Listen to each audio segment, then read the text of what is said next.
la rétrospective de la semaine. Prendre l'opinion publique nationale à témoin, en particulier les autorités coutumières et religieuses et les parents d'élèves qui ont interféré dans la signature du protocole d'accord que le gouvernement n'est point dans la dynamique de tenir ses promesses, c'est tout le sens de la conférence de presse de la Coordination nationale des syndicats de l'éducation, CNSE. Selon le regroupement des syndicats de l'éducation, à la date de ce lundi 3 décembre, soit plus d'une dizaine de mois après la signature du protocole d'accord, de nombreux points sont toujours en suspens. Une situation qui amène les syndicats à passer à la vitesse supérieure pour se faire entendre. Souleymane Badiel, membre de la CNSE. Pour l'instant, nous avons pris la décision de prendre une mesure conservatoire. La suspension des évaluations pour compter de ce soir à 24 heures est une mesure conservatoire. Quand nous allons finir les assemblées générales, la suite à donner, nous allons vous revenir pour la communiquer. La CNSE a par ailleurs dénoncé les propositions faites par le ministre en charge de l'éducation, Stanislas Ouaro, vendredi dernier lors de la conférence de presse du gouvernement. Pour elle, le point fait par le ministre en charge de l'éducation n'a pas été pris de façon consensuelle. Bonaventure Belem, coordonnateur de la CNSE. Sans nous informer qu'ils allaient échanger avec l'opinion publique, ils sortent avec leurs propositions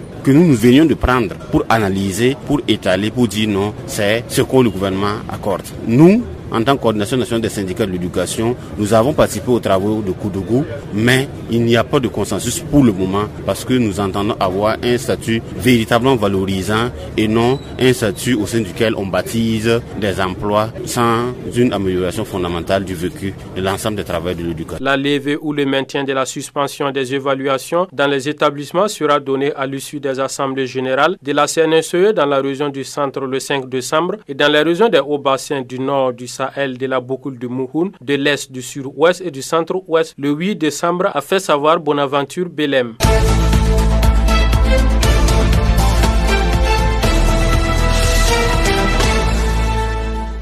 Le général de brigade Gilbert Diendéré s'est une fois de plus présenté à la barre ce mercredi pour répondre de sa responsabilité dans le coup d'État du 16 septembre 2015. Et ce sont les partis civils qui ont poursuivi avec leurs questions et observations. L'on retient que le général Gilbert Diendéré a botté en touche la plupart des questions qui lui ont été posées, au motif qu'il aurait déjà soit longuement répondu à ces questions, soit parce que pour lui, il n'est pas question qu'il réponde aux déclarations de ses co-accusés. À la question de Maître Prosper Farama de savoir pourquoi le général était le seul informé d'un mouvement de troupes au camp alors que même le chef de corps n'était pas informé. Il explique que le chef de corps aurait pu être informé, mais s'il ne l'a pas été, c'est peut-être parce que cela s'est passé en dehors de la caserne. Il précise par la suite que lui-même n'a jamais été informé d'un mouvement de troupes. Cette réponse n'a pas convaincu l'avocat de la partie civile qui dit trouver curieux que le général affirme qu'il n'était pas informé alors qu'à la rencontre avec les officiers, il aurait dit, selon les déclarations de plusieurs de ses co-accusés, et qu'il s'excuse de ne les avoir pas associés à l'action puisque tout le monde ne peut pas être mis au courant de ce genre d'informations. Et Maître Prosper Farama ajoute, je cite, « On ne peut pas aller à une rencontre avec ses collègues officiers en faisant cerner le bâtiment et placer un élément armé à l'intérieur sans qu'on ne soit informé de quoi que ce soit ». Fin de citation. Et lorsque l'avocat lui demande d'expliquer au tribunal si ce dispositif était habituel, le général Gilbert Diendéré affirme avoir déjà répondu à cette question et d'ajouter qu'il faudra avancer. À ce propos, Maître Prosper Farama lui signifie ceci: « Mon général, nous avons tout le temps ». Gilbert Diendéré rétorque en signifiant que c'est lui qui est devant pour répondre depuis plus d'une semaine. C'est alors que Maître Prosper Farama l'interpelle en ces termes: « Mon général, nous aussi nous avons fait plus de 2 semaines sans dormir en septembre 2015. En plus, si vous êtes fatigué, vous pouvez demander au président de vous trouver une chaise. Sinon, nous sommes là pour vous poser des questions. Bien sûr, vous êtes libre de ne pas les répondre. » Avec Maître Guy Hervé Kam, un autre avocat de la partie civile, le général n'a pratiquement pas répondu aux questions. Le premier couac entre l'avocat et le général est intervenu suite à une observation de Maître Guy Hervé Kam qui disait avoir parcouru tout le le dossier sans trouver un seul élément de décharge pour le général et indiquer que sa défense gagnerait si elle en dispose de le verser au dossier. Et le général Gilbert Diendéré va recadrer alors l'avocat en l'invitant à rester dans son rôle de partie civile au lieu de donner les orientations à ses avocats. Et de quel droit vous prévalez pour défendre le parquet ou le juge d'instruction? Restez dans votre rôle et laissez mes avocats jouer leur rôle et le parquet jouer le sien, a-t-il lancé. La question de maître Guy Hervé Kam de savoir à quel moment le général a décidé de prendre les choses en main va changer le cours des discussions. Le général expliquera qu'il est gêné quand il doit répondre aux questions de l'avocat parce qu'il n'arrive pas à faire la différence entre monsieur Guy Hervé Kam, porte-parole du Balai citoyen, et maître Guy Hervé Kam, avocat de la partie civile. Cela, il l'explique par le fait que le porte-parole est l'un des responsables de ce qui a poussé aux événements du 16 septembre. Nous avons suivi tout ce qui s'est passé le 30 octobre 2014. Nous avons vu les photos ici. Nous avons vu comment les 50 millions du régiment de sécurité présidentielle ont été distribués aux responsables d'OSC, dont Guy Hervé Kam. Nous avons en souvenance les 100 millions remis à Guy Hervé Kam. L'intermédiaire est prêt à venir témoigner. Quand on voit que c'est en voulant chercher à manger qu'une telle situation est arrivée, c'est difficile de répondre à Guy Hervé Kam, a-t-il déclaré. En réponse, l'avocat s'est dit indigné d'entendre de telles affirmations qu'il a qualifiées de fausses et dire que si c'est le général qui était tant vanté et qui relaie ces informations, c'est que Blaise Compaoré a dormi pendant longtemps et sur des renseignements faux. L'audience a été suspendue à 17h et reprendra donc vendredi avec toujours la partie civile.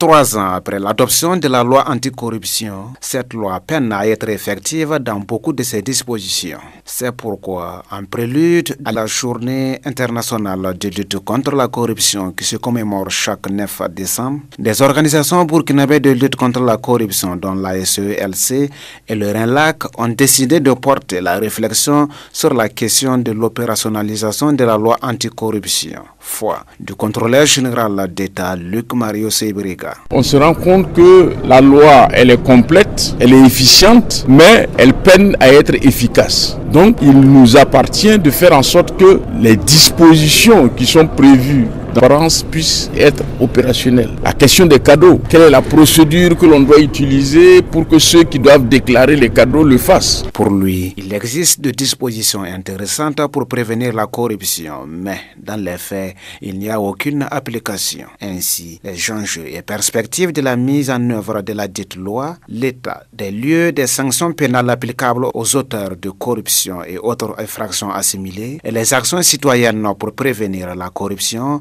sont les thématiques qui feront l'objet d'échanges au cours de cet atelier entre acteurs de la justice, acteurs investis dans la lutte contre le phénomène et spécialistes du droit. À l'issue des échanges, des recommandations seront faites et qui pourront servir de feuille de route aux organisations de lutte contre la corruption pour rendre plus effective la loi anticorruption.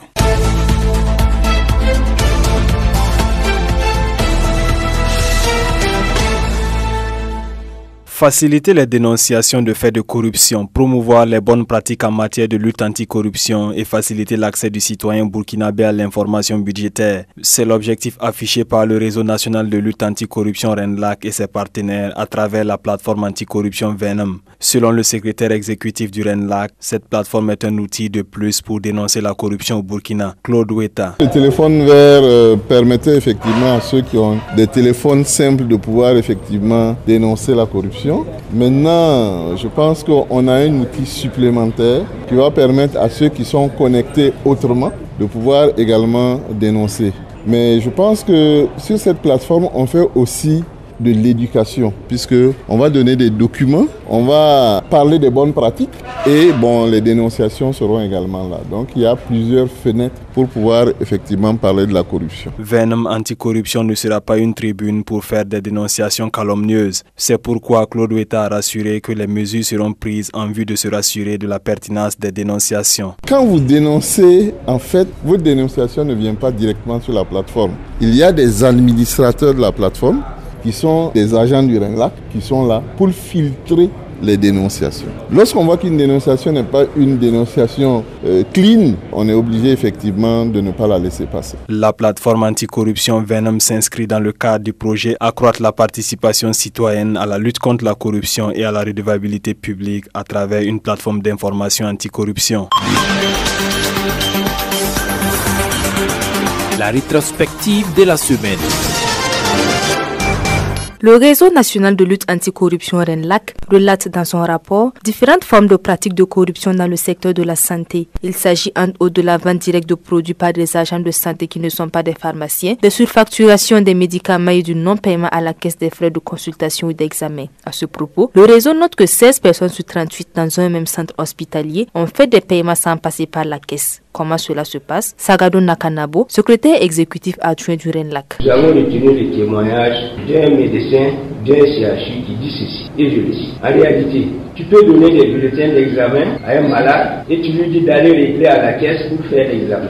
Un autre agent va l'accoster pour dire: bon mon ami, laisse ça, on va gérer. Il va dire par exemple, l'examen là ça te fait 7 000, mais moi je peux arranger ça et tu ne payeras que 5 000 et bon, mais si tu n'es pas convaincu, tu peux aller à la caisse vérifier, tu verras les coûts. Ces pratiques sont selon le secrétaire exécutif adjoint du RENLAC considérées comme de la petite corruption. À l'entendre, la grande corruption touche les cadres supérieurs du domaine de la santé, d'où ces recommandations du réseau afin de lutter contre le phénomène. Sagado Nakanabo. Le RENLAC a par ailleurs invité les responsables des centres de santé à réorganiser les services de consultation et d'urgence de manière à éviter les longues files d'attente des malades ou de leurs accompagnants devant les 10 services.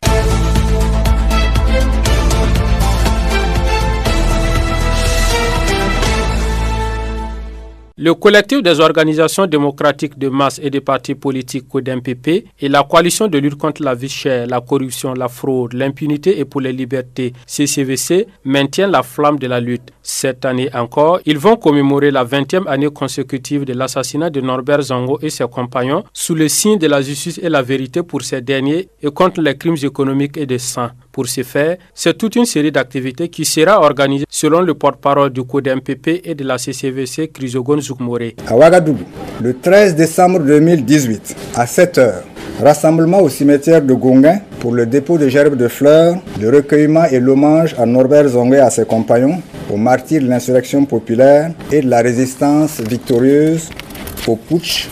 À 9h, nous aurons un rassemblement à la place de la Nation pour une marche meeting. À 17h, nous aurons le lancement d'un film documentaire à la Bourse du Travail. De ce fait, Chrysogones Zoukmoré lance un message à l'ensemble des structures organisatrices. Nous lançons donc un appel à l'ensemble des composantes du CODEMPP et de la CCVC et au peuple militant et sympathisant du pays réel à faire des activités de ce 13 décembre 2018 un succès dans la lutte contre l'impunité. L'instruction sérieuse et le jugement sans complaisance des auteurs et commanditaires du quadruple assassinat de Sapuy sera un signal fort donné à l'ensemble des apprentis sorciers qui caressent le secret espoir de transformer notre pays en un vaste champ d'impunité. Des assemblées générales, des conférences, des meetings, des marches-meetings seront également organisés sur toute l'étendue du territoire national, a-t-il précisé.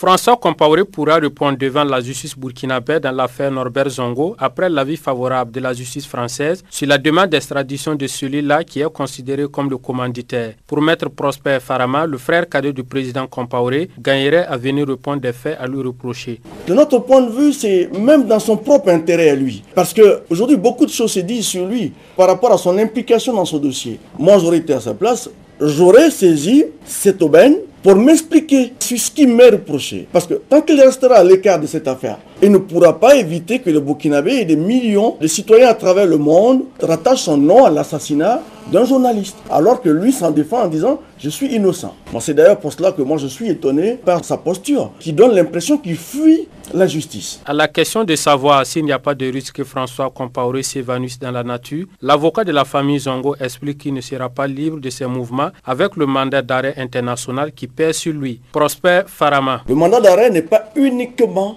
adressé à la France. Non, c'était un mandat d'arrêt international qui est adressé à tous les pays qui sont dans le mécanisme de coopération judiciaire et policier international. Donc, à partir de ce moment-là, le pays dans lequel le mandat a produit un effet, François Compaoré, évidemment, s'il lui venait à l'esprit de vouloir jouer à cache-cache avec la justice française, pourrait se voir encore se retrouver dans une autre procédure d'arrestation et de demande d'extradition. Maître Prosper Farama a également insisté sur le fait que cette décision judiciaire n'est que provisoire et que la procédure pourrait être longue.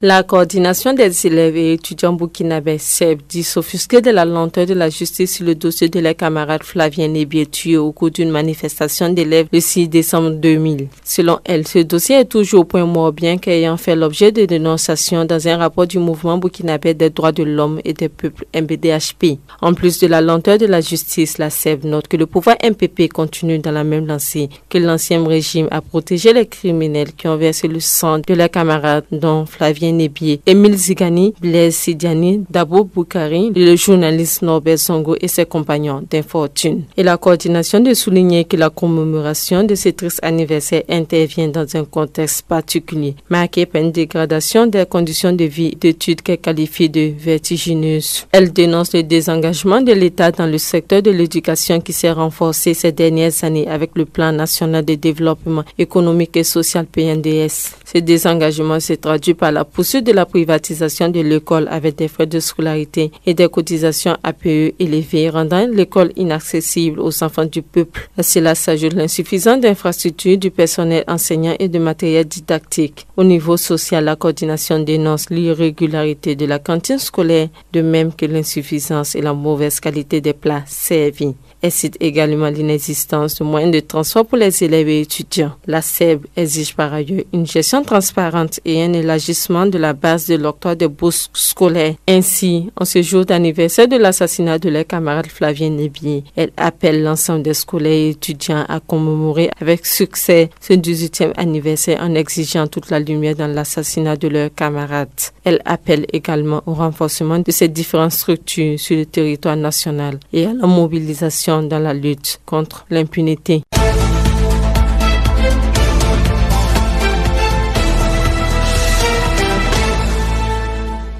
Cette troisième édition des journées anti-impérialistes se tient dans un contexte marqué entre autres par une exacerbation de la crise du système capitaliste impérialiste, l'aggravation de l'insécurité dans le monde, souligne Gabin Corbeaugo, président de l'Organisation démocratique de la jeunesse ODJ, par ailleurs porte-parole des structures initiatrices de ces journées. Une crise qui, selon lui, se manifeste par des luttes sans merci entre les grandes puissances impérialistes attirées par les ressources naturelles de l'Afrique. À cela s'ajoutent les migrations clandestines vers l'Europe qui se soldent par la mort de milliers de personnes chaque année. Il note également que la plupart des pays africains font face à une crise sécuritaire marquée par des attaques terroristes dont les puissances impérialistes sont responsables. À cet effet, il déclare ceci, je cite, « Le G5 comme les autres forces fabriquées par l'impérialisme international, Barkhane, Sangaris, MINUSMA, ne sauraient apporter une réponse adéquate à la question du terrorisme car mis en place pour servir les intérêts des puissances impérialistes contre les intérêts des peuples. » Fin de citation. Au regard donc des conséquences engendrées par cette crise, Gabin Corbeaugo relève que les masses populaires s'organisent pour dire non aux inégalités imposées par ce qu'il appelle l'ordre injuste du monde. À cet effet, il prend pour exemple les luttes du peuple palestinien, les manifestations en Amérique latine, de même que celles des Gilets jaunes en France. Le président de l'Organisation démocratique de la jeunesse, dans son allocution, a noté que les échanges au sortir de cette troisième journée anti-impérialiste doivent contribuer à renforcer la conscience idéologique et politique des peuples, à adopter une plateforme commune et à dégager des perspectives de lutte.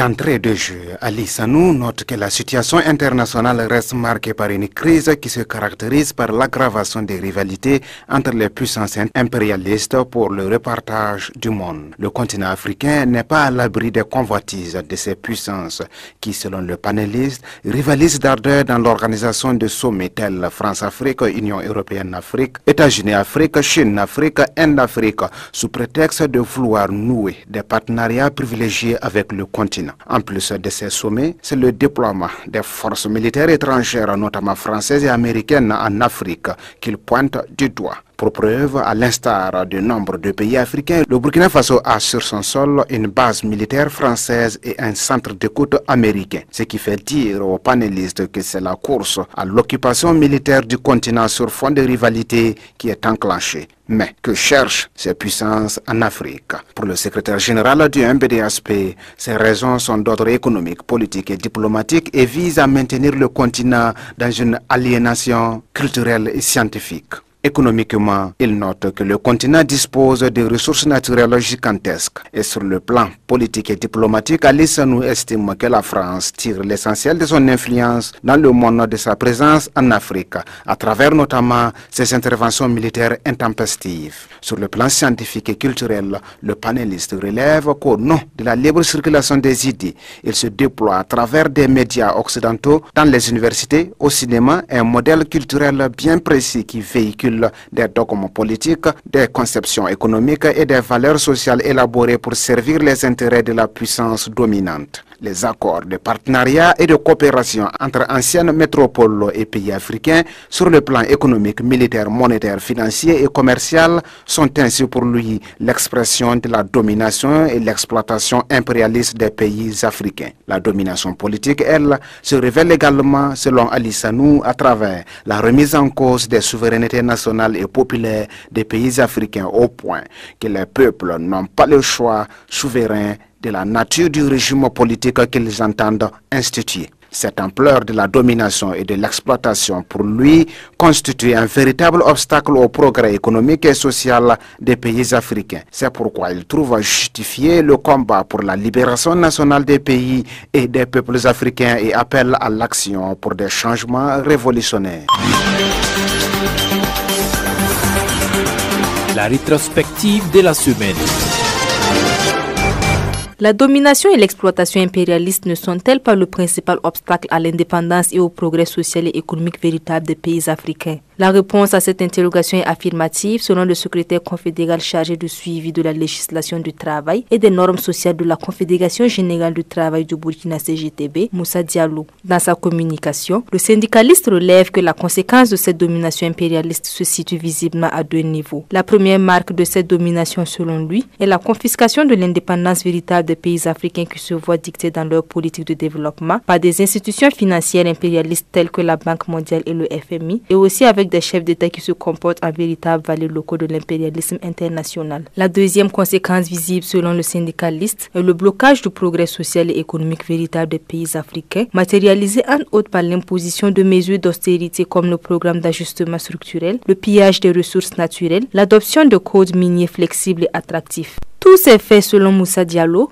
ont pour conséquence la misère des masses populaires, le chômage et autres maux sociaux comme la consommation d'alcool frelaté, de stupéfiants et la prostitution. Face donc à cette situation, que faut-il faire? S'interroge le panéliste. Il souligne d'entrée de jeu que face à ces menées impérialistes, les peuples africains ne sont pas inactifs et multiplient de nombreuses formes de lutte. Il déplore cependant le fait que la plupart de ces luttes n'ont pas conduit à de véritables changements de fait qu'elles n'ont pas été organisées autour des partis d'avant-garde de la classe ouvrière, estime-t-il. C'est pourquoi, selon le syndicaliste, il est impérieux d'organiser les masses populaires pour une véritable lutte de libération nationale des pays africains. Une lutte qui devrait être organisée et menée sur le front politique et économique pour l'avènement d'une révolution nationale et démocratique afin de pouvoir prendre des mesures courageuses pour réformer l'économie à travers la nationalisation des secteurs stratégiques de l'économie, la relecture des codes des investissements et miniers et l'arrêt des politiques néolibérales par le FMI et la Banque mondiale.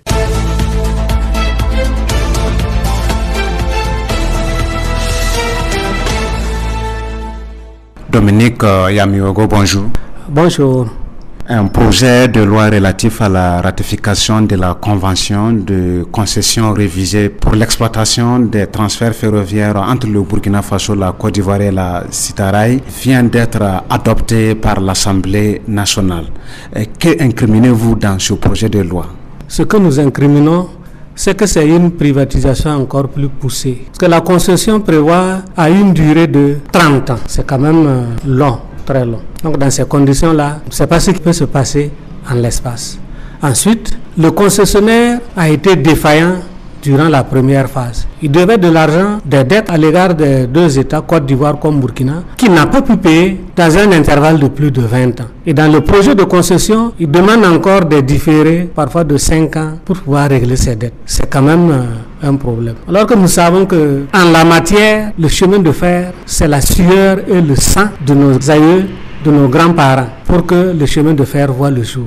Le brader de la sorte, c'est vraiment inacceptable pour la mémoire de nos aïeux. Est-ce que le Burkina manque de ressources vraiment pour pouvoir gérer son chemin de fer? Non, il ne manque pas. C'est une question de volonté politique. Il y a une convention pour gérer les travailleurs qui devait être adoptée en quelques 2 ou 3 années après la première concession. Jusqu'aujourd'hui, ça n'a pas été fait. Qu'est-ce que vous reprochez à Citaraï? Ce que nous reprochons à Citaraï, dans un premier temps, réellement, c'est le fait d'utiliser la puissance de l'impérialisme français pour imposer cette concession à nos États. C'est un groupe international qui est là, mais on sait que c'est la puissance de leur État qu'ils ont utilisée pour forcer la main à nos États. Ensuite, prendre des dettes de pendant 5 milliards pour un groupe international pendant 20 ans qu'on n'arrive pas à rembourser et qu'on veut rééchelonner, c'est un problème.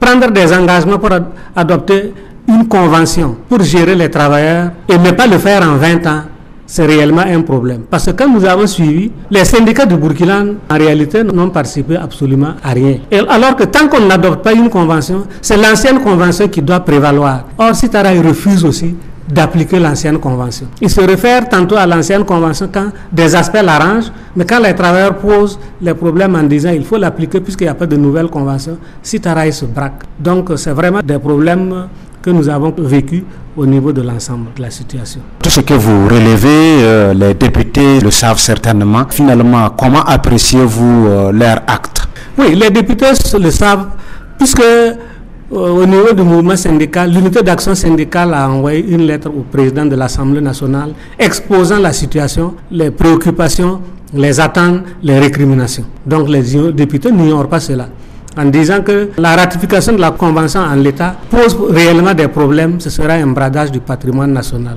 Mais ils ont forcé, ils l'ont adopté, c'est réellement la volonté du pouvoir MPP de continuer à brader le patrimoine national comme le faisait le CDP sous Blaise Compaoré. C'est cela qui continue. Donc nous ne voyons pas vraiment un grand changement en la matière et il faut que cela s'arrête. Venez de le dire, vous avez adressé une correspondance au président de l'Assemblée pour l'interpeller.